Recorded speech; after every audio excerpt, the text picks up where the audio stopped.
fa 2 anys que estem aquí amb un estil que és un estil d'unir voluntats d'una lluita completa pels nostres drets, perquè cadascun dels punts que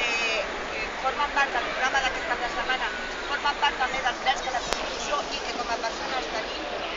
I simplement recordar que aquest estil que va néixer fa 2 anys ha de continuar, per molt que molts vulguin dir que ha desaparegut aquest estil és mentida. Que hi hagi més col·lectius, que el 15M com a tal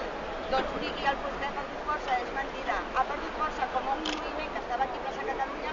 però ha crescut moltíssim a tots els col·lectius que tenen la mateixa idea. Treballar cadascun al seu espai, però un espai que tothom de la ciutadania pugui trobar allò on està la seva lluita i tots junts lluitar contra els mercats financers que ens estan manipulant i ens estan intentant deixar com a mercaderia simplement i com a escombraria gairebé.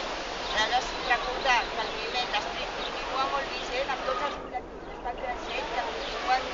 i que continuaran creixent i tornaran sortint de nou i que ens hem d'obrir, que és un espai per debatre nosaltres i que obrir la ciutadania i recordar-li que els seus drets també els està perdent i que o lluitem plegats o perdem.